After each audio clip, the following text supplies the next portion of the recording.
Hey folks, it's Katie with Three Rivers Land Trust. I was out today taking soil samples to put in some food plots on some of our land that's in the SAP, or the Sportsman Access Program. And while I was out here, I was going to check on one of the areas that we recently conducted a prescribed burn on. And while I was here, I wanted to take a moment and show you guys what's growing back and discuss some of these plants with you. So before I show you some of the plants that are growing here, I want to give you a little bit of background information about the wildlife that may use this area and some of their requirements. So let's take white-tailed deer for example. A white-tailed deer doe that is lactating or during gestation, and gestation is the period after conception but before a fawn is born. Her crude protein requirements are between 12 and 15%. And then an adult buck that is growing antlers, his crude protein requirements are around 16%. So that's a little bit of background information and a good number to keep in your head when I discuss some of the benefits of the plants that are growing here after this burn. Here's a look at the plants that are growing back. You can see there's a lot of lush green coming up.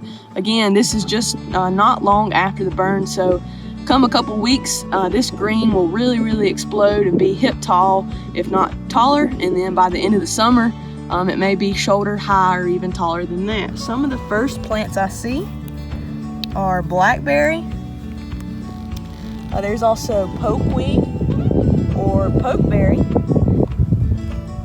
as well as some ragweed. So to give you guys some perspective, pokeweed has around 32% crude protein, blackberry around 19%, and ragweed around 18%. So you can see with those rates that we just discussed, gestation being 12%, lactation being 15%, and antler development being 16%. These three plants, again the most common plants here in this area after a burn, are really not only meeting but exceeding the requirements that deer have to carry out their daily function. And then if you compare that to a really common food plot species such as soybeans, the crude protein in soybeans may be around 25 to 30%. Some of these plants, like again pokeweed, are right there on par and even better than a lot of commonly planted food plot species. And again, these are naturally occurring plants. We didn't plant them, they were here in the seed bank, and we are just perpetuating them with prescribed fire. So that's a great advantage of prescribed fire. And then another great advantage of these plants here, again, they're going to get tall. They're going to provide excellent cover for turkey poults, white-tailed deer fawn, adult does, adult bucks, etc., along with a multitude of other species as well. So if you're somebody that's looking for an additional area to deer hunt, turkey hunt, small game hunt, etc., we do have this piece of property enrolled in our Sportsman Access Program. This is in Davie County. This is on our Point property and actually in Block 2.